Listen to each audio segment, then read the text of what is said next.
احسن القصص. سورت شروع کی گئی ہے الف لام را. قرآن مجید کی بہت سی صورتوں میں آپ یہ انداز تلاوت کے درمیان برابر دیکھتے ہیں. کہیں سورت شروع کی گئی الف لام میم سے، کہیں الف لام را سے، کہیں الف لام میم را سے، کہیں طٰہٰ سے، کہیں یاسین سے، کہیں کاف ہا عین سین قاف سے، کہیں طا سین میم سے، وغیرہ وغیرہ. ان کو علماء کی اصطلاح میں حروف مقطعات کہا جاتا ہے. یہ حروف ہیں، جملے نہیں ہیں، الفاظ نہیں، یہ حروف ہیں.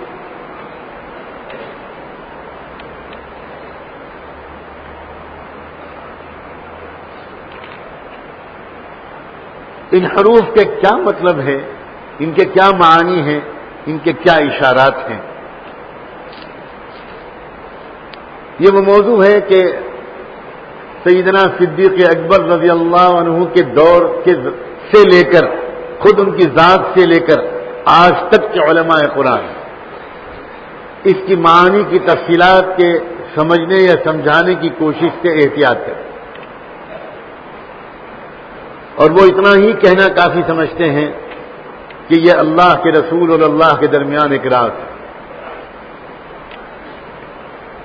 بہت سے علماء نے ان آیات، ان حروف کے کچھ معانی سمجھنے کی کوشش بھی کی ہے، اور سورت کا پورا مضمون اور حروف کے درمیان کچھ رشتہ تلاش کرنے کی بھی کوشش کی.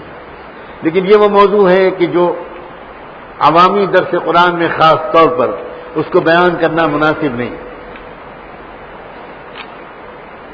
ہو سکتا ہے کہ آنے والے زمانے میں اور کچھ رازوں پر سے پردہ اٹھے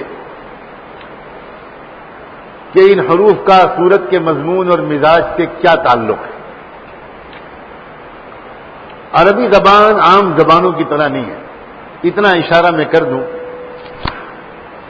عربی زبان دنیا کی دوسری زبانوں کے مقابلے میں بہت مالدار زبان ہے، بہت گہری زبان ہے. اسی لیے عرب کے لوگ باقی دنیا کے تمام قوموں کو عجم کہتے تھے، اور عجم کے معنی گونگا. اب عجمیوں کو یہ بہت جملہ برا لگتا ہے، واہ تھا ہم اردو بولنے والے گونگے، ہم ہندی اور مراٹھی اور پنجابی بولنے والے گونگے. اتنا تو بولتے ہیں کہ 4 آدمی کہیں بیٹھے ہوں تو کان پڑی آواز نہیں سنائی پڑتی، اور پھر ہم کو کہتے ہیں گونگا. واقعہ یہ ہے کہ ہم اپنی دوسری زبانوں میں 10 صفحے میں جو مضمون بیان کرتے ہیں وہ عربی زبان میں بعض وقت ایک حرف میں بیان ہوتا ہے. میں تو کبھی کبھی کہا کرتا ہوں کہ عربی زبان پر الفاظ و معانی کی زکوٰۃ فرض ہے، اور باقی ساری زبانیں زکوٰۃ کی مستحق ہیں. ان بیچاروں کے پاس کچھ نہیں ہے. اور خصوصاً یورپ والوں کی زبانیں جس پر لوگ آج کل بہت مرعوب ہیں، اور جس نے کچھ انگریزی بول دی اور انگریزی میں 2 جملے دین کے کہہ دیے تو وہ تو بہت قابل آدمی مانا جائے، اس لیے کہ انگریزی بول رہا ہے. Thank you sorry, thank you sorry, ہو سکتا ہے اس کی اسپیلنگ بھی اس کو نہ آتی، لیکن یہ مروبیت اور غلامانہ ذہنیت کا کی علامت ہے. جو لوگ عربی زبان کے ذوق رکھتے ہیں وہ واقعی یہ اس میں کوئی مبالغہ نہیں ہے، وہ محسوس کرتے ہیں اس بات کو کہ عربی زبان کے الفاظ کا ترجمہ دنیا کی دوسری زبانوں میں کیا ہی نہیں جاتا. اسی لیے بہت سے علماء کا آپ کو حیرت ہوگی، یہ مسلک رہا ہے کہ قرآن کا ترجمہ کرنا جائز نہیں، جائز ہی نہیں. ایک زمانے میں علماء کا یہ مسلک تھا کہ قرآن کا ترجمہ کرنا جائز نہیں. اس کی وجہ آج کل لوگ اس بات کا مذاق اڑاتے ہیں، اور ہمارے ماڈرن دور کے جو داعی لوگ ہیں وہ خاص طور پر اس بات پر بہت مذاق اڑاتے ہیں کہ ان علماء نے قرآن مجید کو سمجھنے کے حقوق محفوظ کر لیے. اور اس لیے یہ کہتے ہیں کہ قرآن مجید جو ہے وہ اس کا ترجمہ کرنا جائز ہے. لیکن میں آپ کو مثال دیتا ہوں. ایک ہے عربی زبان میں صبر کے معنی، ایک ہے اردو کا صبر. اردو کے صبر کے کیا معنی؟ پٹتے رہو اور کچھ نہ کہو نہ کچھ نہ کرو، ماں کھاتے رہو. اسی لیے جب فساد ہوتا ہے اور ہمارے قائدین کہتے ہیں مسلمانوں سے کہ بھئی صبر و ضبط سے کام لو، تو نوجوانوں کو بہت غصہ آتا ہے کہ چوڑیاں پہنا دیں گے یہ تو ہم لوگ، صبر کرو صبر کرو، پٹتے رہو صبر کرو. ان کی غلط فہمی کی وجہ یہ ہے کہ وہ اردو میں صبر کا مطلب سمجھ رہے ہیں، اور قرآن جس صبر کا حکم دیتا ہے وہ اردو والا صبر نہیں ہے، وہ عربی والا صبر. اور قرآن میں جب کہا جاتا ہے ایسے موقع پر یا ایھا الذین آمنوا اصبروا وصابروا ورابطوا واتقوا اللہ لعلکم تفلحون ان اللہ مع الصابرین، تو صبر کا جو مطلب قرآن لیتا ہے اس کا مطلب یہ ہوتا ہے کہ تکلیفوں کو برداشت کرتے ہوئے حق پر ڈٹے رہو، بزدلی سے کام مت لو، مضبوطی سے جمے رہو، خوف اور غم مت کرو، اپنے دل کے اندر نا امیدی کے خیالات کو مت لاؤ اور جلد بازی مت کرو، جذبات میں آ کر مشتعل ہو کر کوئی قدم مت اٹھاؤ، جو قدم اٹھاؤ سوچ سمجھ کر اٹھاؤ. ہمارے اردو میں صبر کے معنی ہوتے ہیں کوئی قدم نہ اٹھانا، اور عربی میں صبر کے معنی ہوتے ہیں قدم اٹھاؤ مگر سوچ سمجھ کر. فرق سمجھ میں آیا؟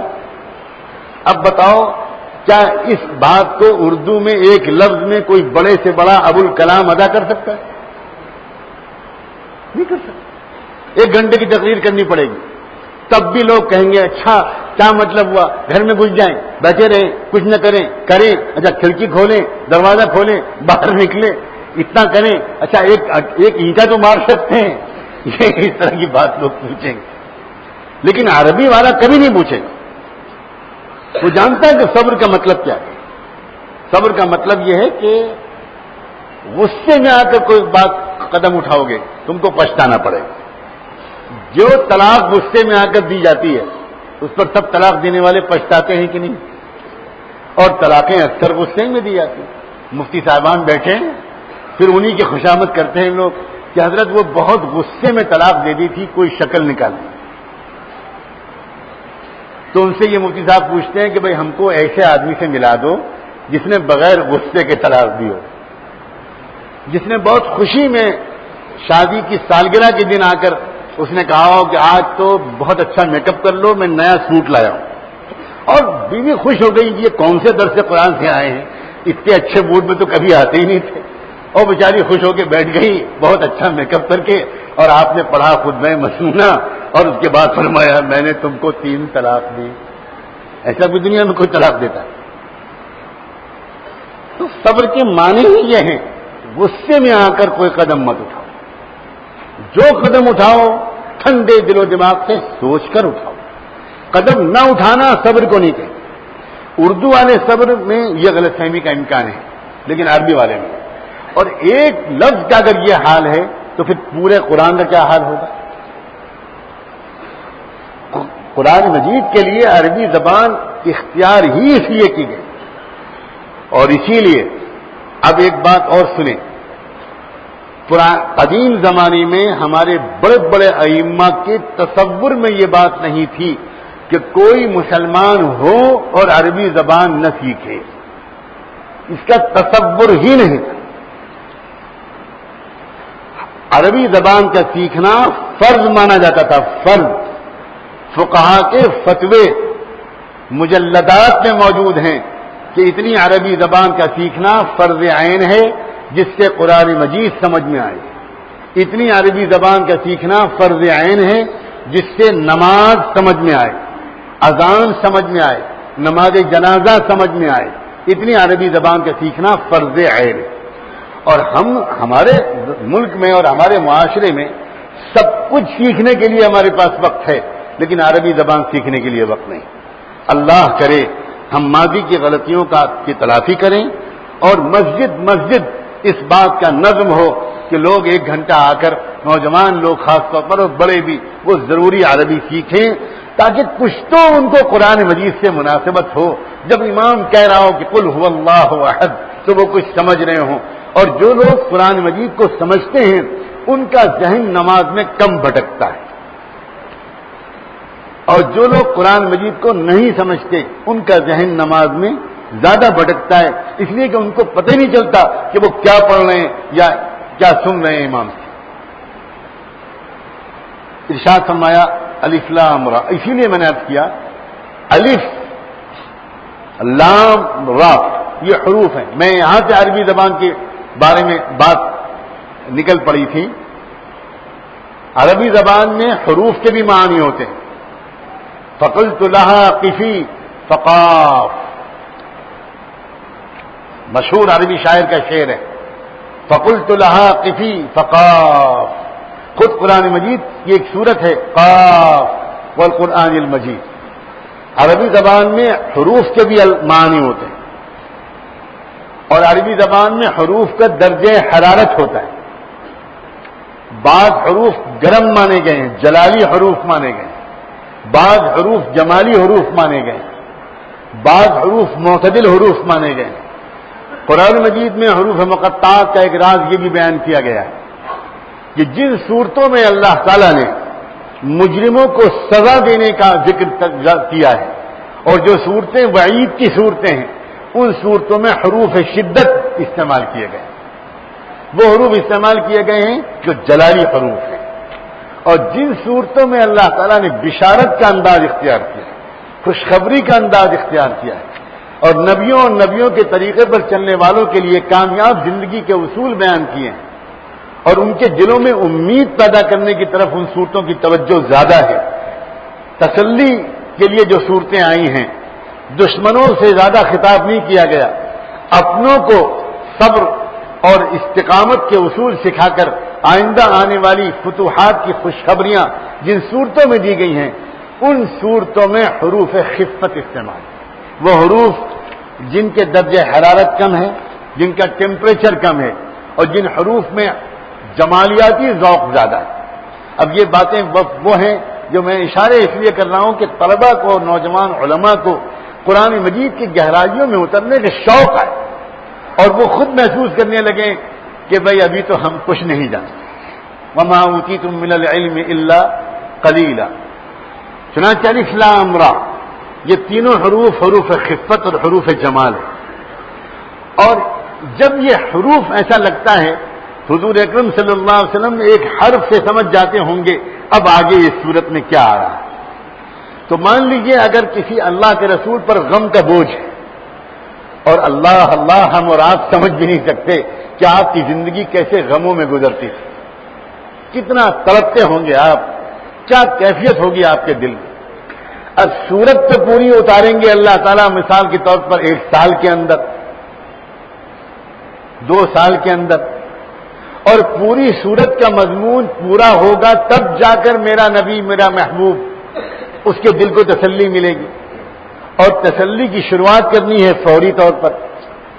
تو اللہ اکبر، ہو سکتا ہے کہ اللہ نے حروف مقطعات اس لیے بھی رکھے ہوں کہ تسلی کے وہ حرف پہلے ہی بول دو، اور میرا محبوب تو اشاروں کو سمجھتا ہے، وہ سورت کے پہلے حرف کو لیتے ہی خوش ہو جائے گا، آ گئی میرے اللہ کی طرف سے تسلی والی سورت.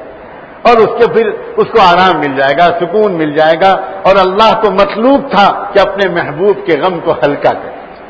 دنیا میں کسی کے غم کو ہلکا کرنے کا اتنا اہتمام اللہ نے خود نہیں کیا جتنا اپنے محبوب محمد الرسول اللہ صلی اللہ علیہ وآلہ وسلم کے غموں کا بوجھ ہلکا کرنے کے لیے اللہ تعالیٰ نے اہتمام کیا. کبھی اللہ تعالیٰ فرماتے ہیں طٰہٰ مَا أَنزَلْنَا عَلَيْكَ الْقُرْآنَ لِتَشْقَىٰ. اب طا حرف شدت ہے، ہاں حرف خفت ہے. طٰہٰ کے اندر واقعات بیان ہوئے ہیں فرعون کے غرق کرنے کے، فرعون کے لشکر کو تباہ کرنے کے، اور ان تمام دشمنان رسول ان کا انجام خراب ہونے کے. اب اللہ تعالیٰ اپنے محبوب کو بتانا ہی چاہ رہے ہیں محمد پریشان نہ ہو. یہ لوگ جو تم کو ستا رہے ہیں، انہی جیسے لوگوں نے موسیٰ کو ستایا تھا، ہم تم کو بتائیں کہ ان کا کیا انجام ہوا تھا، گویا ان کا بھی یہی انجام ہونے والا ہے. تو ان کی طرف اشارہ طٰہٰ کا ذریعہ آ گیا، ان کے انجام کی طرف. محمد تم تو فاتح بنو گے، تمہیں تو حکومت ملے گی، اقتدار ملے گی، عزت ملے گی، مغفرت ملے گی، تمہارا تو چراغ دنیا میں جلے گا، تمہارے سامنے کسی کا چراغ جل نہ پائے گا، تمہارا نام بلند ہوگا، تم کو رفعت، عزت، محبوبیت سب ملے گی. اس کی طرف اشارہ ہو گیا صرف ایک حرف ہے ہا. اور بھی رموز ہیں اور بھی اسرار ہیں، اور یہ ان چیزوں میں سے ہے کہ اللہ کی جتنی مراد ہے اس کو تو اب اس میں سے کچھ بھی اب تک سمجھا نہ گیا، اور اب تک اس میں سے جتنا سمجھا گیا اس میں سے بہت کم بیان کیا گیا، اور جتنا کچھ بیان کیا گیا اس میں سے بہت کم یہ طالب علم سمجھ سکا، اور جتنا سمجھ سکا اس میں سے بھی بہت کم آج بیان ہوا. یوں سمجھیے کہ ایک حرف میں بلا مبالغہ کہتا ہوں صرف ان حروف کی تفسیر اگر لکھی جائے تو کم سے کم 10,000 صفحات ہے. صرف حروف کی تفسیر 10,000 صفحات سے کم میں ان حروف کی تفسیر نہیں آئے گی، ان معانی کی روشنی میں جو پچھلے علماء لکھ چکے، جن کی طرف اشارات کر چکے. الف لام را تلک آیات الکتاب المبین.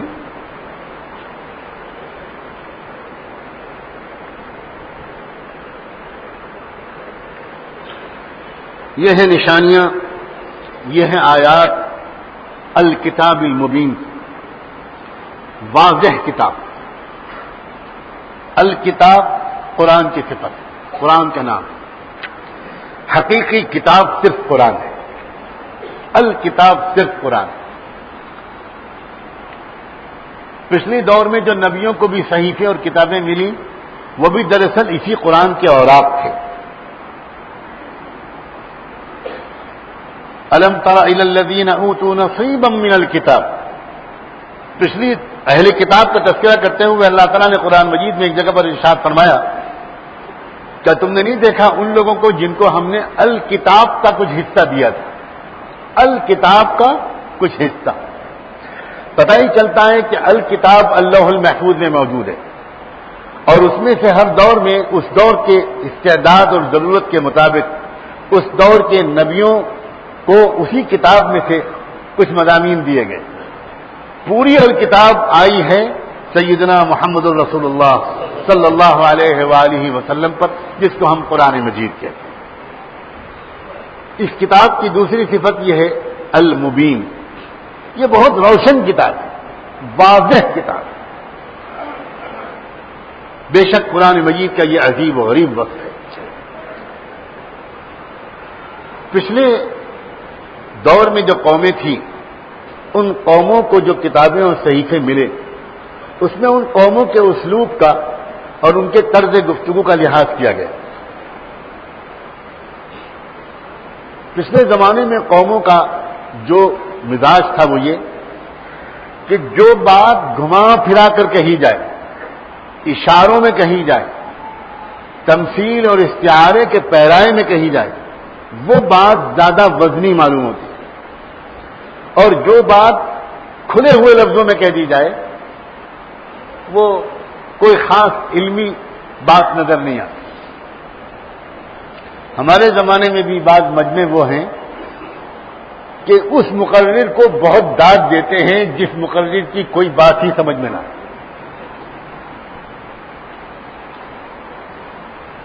کسی سے پوچھو بھائی جو آپ بہت سبحان اللہ جھوم جھوم کے کہہ رہے ہیں یہ آپ کیا سمجھے؟ ان کا اسی لیے جو سبحان اللہ کہہ رہے ہیں کہ ہماری سمجھ میں کچھ نہیں آیا. وہ اتنی اونچی بات حضرت فرما رہے ہیں کہ ہماری سمجھ ہی نہیں ہے. یہ قوموں کا مزاج ہوتا ہے. جن لوگوں کو سنسکرت جو پڑھے ہوئے ہیں، جنہوں نے ہندوستان کے صحیفے پڑھے ہیں، وہ تو خیر اس بات کو بہت ہی گہرائی سے سمجھیں گے، لیکن ہمارے بہت سے علماء جو فارسی پڑھے ہوئے ان کے لیے بھی سمجھنا آسان ہوگا. گلستان بوستان کا کیا انداز ہے، مثنوی مولانا روم کا کیا انداز ہے، حکایات، قصے، اور ان حکایات اور قصوں کے ضمن میں کچھ سبق. مقصود تو سبق دینا ہے، لیکن یہ نہیں کہا جائے گا اس میں اتقوا اللہ حق تقاته، سیدھا سیدھا اقیموا الصلاۃ آتوا الزکاۃ ان اللہ علی کل شیء قدیر، یہ انداز نہیں ہوگا، بلکہ اس میں کچھ واقعہ ہوگا، ہندوستان تو اس فن کا امام ہے. یہاں جو پنچ تنتر ہوا کرتا تھا، یہاں جو چانکیہ کا فلسفہ ہوا کرتا تھا، یہاں جو برہمن گرنتھ ہیں، یہاں جو اپنشد اور پران اور ویداز ہیں، ان کے پڑھنے والا ہر عالم جانتا ہے کہ وہاں سیدھے سیدھے ڈائریکٹ انداز سے، ڈائریکٹ میتھڈ سے باتیں نہیں کہی گئی، مثالوں کے ذریعے باتیں سمجھائی، اشاروں، قصوں اور واقعات کے ذریعے سمجھائی. یہ قوموں کا مزاج ہوتا ہے. آج بھی ہندوستان میں یہاں کے علماء کا جو انداز گفتگو اور انداز استدلال ہے، آج بھی ٹھیٹ عربوں کا وہ انداز نہیں ہے. اسی لیے ہمارے یہاں کے علماء کے بیانات سن کر عرب کے آئے ہوئے لوگ بہت عش کرتے ہیں. وہ کہتے ہیں کہ یہ نادر قسم کے معنی اور مضامین ہمارے یہاں کے لوگ نہیں بیان کرتے. ہمارے یہاں کے لوگ تو کہتے ہیں کہ اسی کو ونفسی بتقوی اللہ، سیدھی سیدھی بات. لیکن یہاں جو حکایات، مثالیں، لطیفے، کہانیاں، اس طرح کی جو چٹنی ہوتی ہے، سلاد ہوتا ہے، یہ یہاں کے علماء کے بیانات کی خصوصیت ہے. وہاں تو جیسے کھانا پینا سادہ، نہ نمک نہ مرچ، ویسے ہی بیانات اور تقریریں بھی سادہ اور تحریریں بھی سادہ، بالکل سیدھی سیدھی. قرآن مجید کا جو انداز ہے عجیب و غریب بات ہے. قرآن مجید کا انداز پچھلی کتابوں سے مختلف ہے. اس کو وہ علماء سمجھتے ہیں زیادہ جو قرآن پر غور بھی کرتے ہوں، پچھلی کتابوں کو بھی پڑھتے ہیں. تو پچھلی جو کتابیں ہیں ان کتابوں میں ڈائریکٹ میتھڈ نہیں ہے، ان کتابوں میں انڈائریکٹ میتھڈ سے بات کہی گئی. توحید بھی اگر کہی گئی، بیان کی گئی تو عام طور پر انڈائریکٹ میتھڈ. رسالت کے بیان ہوا تو انڈائریکٹ میتھڈ، آخرت کے بیان ہوا تو انڈائریکٹ میتھڈ. تربیتی مضامین آئے، سچ کا بولنے کی تاکید آئی، امانت داری، حیا، عفت، پاک دامنی، امانت داری، ان سارے اخلاقیات کو سکھایا گیا. تو وہ بھی اس طرح سکھایا گیا کہ انڈائریکٹ میتھڈ سے، واقعات کے ذریعے. قرآن مجید نے بھی کہیں کہیں یہ انداز اختیار کیا ہے. وَاضْرِبْ لَهُم مَّثَلَ الرَّجُلَيْنِ جَعَلْنَا لِأَحَدِهِمَا جَنَّتَيْنِ مِنْ أَعْنَابٍ وَحَفَفْنَاهُمَا بِنَخْلٍ وَجَعَلْنَا بَيْنَهُمَا زَرْعًا كِلْتَا الْجَنَّتَيْنِ آتَتْ أُكُلَهَا وَلَمْ تَظْلِم مِّنْهُ شَيْئًا وَفَجَّرْنَا خِلَالَهُمَا نَهْرًا وَكَانَ لَهُ ثَمَرٌ. یہ بالکل ایک واقعہ بیان کیا گیا. دو انسان تھے، دو لوگ تھے، ایک غریب تھا، ایک امیر تھا. اس کے پاس یہ آمدنی کے ذرائع تھے، اس بیچارے کے پاس کچھ نہیں تھا. اس نے اس سے یہ کہا، اس نے اس سے یہ کہا، اس نے جواب میں یہ کہا، اس نے جواب میں یہ کہا، اور آخر میں انجام یہ ہوا. تو سبق کیا ہے یہ تم خود نکالو. سبق خود ڈائریکٹ نہیں کہا گیا. قرآن مجید میں بھی ایسے بعض جگہ پر انداز اختیار کیا گیا، لیکن بیس جو قرآن کی ہے، جو اساس قرآن کی ہے، وہ سیدھے سادے احکام، نصائح اور خبروں اور واقعات. اسی لیے قرآن کی صفت ہے الکتاب المبین. اور یہ وہ چیز ہے کہ علماء کو چاہیے کہ الکتاب المبین کی تفصیلات کو سمجھیں، تاکہ غیر مسلموں کے سامنے خاص طور پر جب وہ قرآن مجید کو پیش کریں تو اس کی اس خصوصیت کو اجاگر کریں. اور اس کے مختلف اسباب بھی ہیں. جو دور قرآن کو ملا ہے، یہ دور تاریخ کا سب سے زیادہ عملی دور ہے. یہ پریکٹیکل دور ہے. یہ تخیلات کا دور نہیں، یہ فلسفے کا دور نہیں، یہ عملی دور ہے. یہاں وہی قوم کارزار حیات میں مقابلے میں ٹک پائے گی جو سر تاپا عمل ہو، ورنہ مقابلے میں کوئی وہ قوم ٹک نہیں سکتی جو فلسفہ تو بڑا باریک بیان کرے، لیکن صبح کو 11 بجے اٹھے اور اتنی زور کی جمائی لے کہ اس میں ایک چھوٹا موٹا گائے کا بچہ بھی اندر جا سکے. ایسی قوم چاہے جتنا باریک فلسفہ بیان کرے، چاہے جتنی شاندار شاعری بیان کرے، وہ قوم کبھی بھی دنیا میں ٹک نہیں سکتی. میرے اشاروں کو خدا کرے آپ سمجھتے رہیں. میں بمبئی کے لوگوں کی خبر بھی لیتا رہوں گا جن کی صبح ہی 11 بجے ہوتی ہے. یہ قومی مزاج بگڑ جاتا ہے تو قومیں عملی مزاج چھوڑ دیتی ہیں. اذا اراد اللہ ان یہلک امة سلبها العمل وسلط علیها الجدل.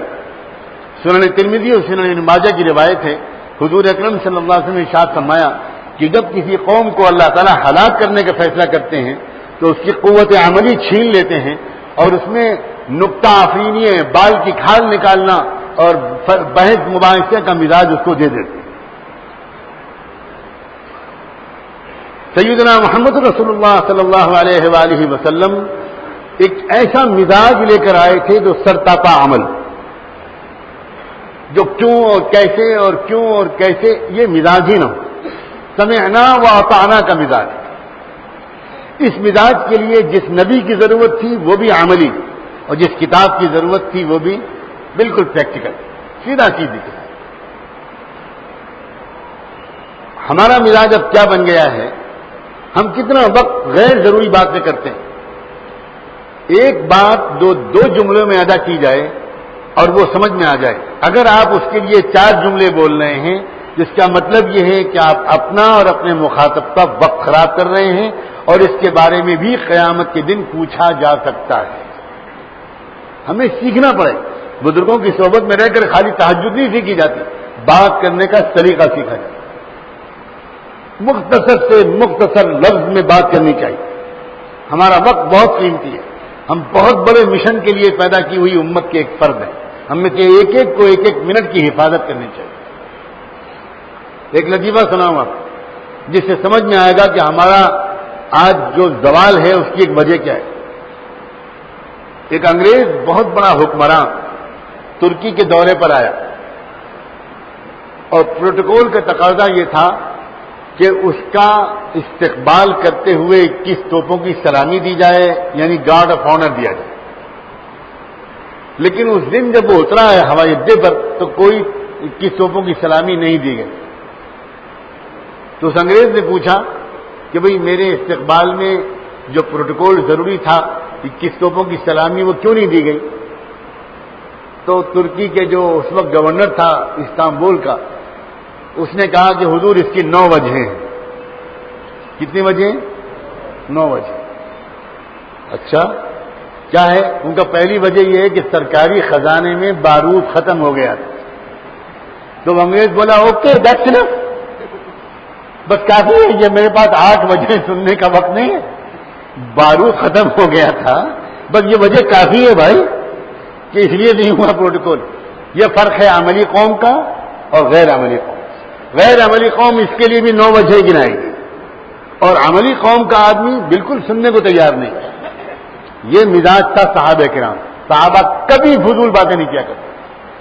قرآن مجید الکتاب المبین جو کہا گیا اس کے تحت یہ بات بھی داخل ہے کہ بالکل واضح اسٹریٹ فارورڈ بات کرو، سیدھی سیدھی بات، وقت بچاؤ اپنا بھی اور دوسرے کا بھی، فلسفہ مت اختیار کرو۔ تو قرآن مجید ایک عملی امت اختیار بنانا چاہتا ہے۔ تلک آیات الکتاب المبین انا انزلناہ قرآنا عربیا لعلکم تعقلون، ہم نے اتارا ہے اس کتاب کو عربی زبان۔ پھر وہی اللہ تعالیٰ اس پر زور دے رہے ہیں، عربیت کا قرآن سے خاص تعلق ہے۔ جو لوگ یہ سمجھتے ہیں کہ ہم قرآن کو ترجموں کی مدد سے سمجھ سکتے ہیں، ان کے بارے میں کچھ بھی کہنا کافی نہیں لگے۔ یہ بڑی سنگین غلطی ہے۔ قرآن مجید کو سمجھنے کے لیے عربی زبان کا اعلیٰ درجے کا ذوق ضروری ہے۔ خالی عربی زبان عام مولویوں کی طرح جاننا بھی کافی نہیں، عربی کا ادبی ذوق ہونا ضروری ہے۔ بار بار قرآن مجید نے کہا قرآن عربی لعلکم تعقلون، ہم نے قرآن اتارا ہے اس کو عربی زبان میں تاکہ تم اس کو گہرائی سے اس کی گہرائیاں سمجھ سکو۔ اس آیت کا یہ مطلب نہیں ہے کہ چونکہ ہم نے عربوں کے لیے قرآن اتارا ہے، عربوں میں قرآن اتارا ہے اس لیے ہم نے اس کو عربی میں اتارا ہے تاکہ تم سمجھ سکو۔ تو دوسری قومیں تو یہ کہیں گی کہ پھر ہمارے لیے تو قرآن ہے نہیں۔ جب اللہ تعالیٰ نے ایک ہی قوم کا خیال رکھا اور اس کی زبان میں قرآن کو اتارا تو ہم سے کیوں کہا جا رہا ہے کہ قرآن کو سمجھ؟ اگر ہمارے لیے بھی سمجھنا ضروری تھا لعلکم تعقلون، اس میں خطاب صرف عربوں سے ہے۔ یہ بات اکثر مفسرین نے قبول نہیں کی ہے کہ یہ صرف عربوں سے خطاب ہے، نہیں، ہر دنیا میں اس انسان سے خطاب ہے جو قرآن کا مخاطب ہے۔ اور یہ اشارہ اس طرف ہے کہ بھائی اگر قرآن مجید کے اشاروں کو، لطیف معانی کو سمجھنا ہو تو عربیت کا ذوق پیدا کرے۔ کیونکہ جیسے میں نے ابھی لفظ صبر کی مثال کے ذریعے عرض کرنے کی کوشش کی تھی، ایسے ہی قدم قدم پر ہر آیت کے اندر جو الفاظ اللہ تعالیٰ نے عربی کے چنے ہیں، ان الفاظ کے حسن و جمال اور گہرائیوں کو سمجھے بغیر قرآن مجید کی گہرائیاں اور لطافتیں نہیں سمجھی جاتی۔ لعلکم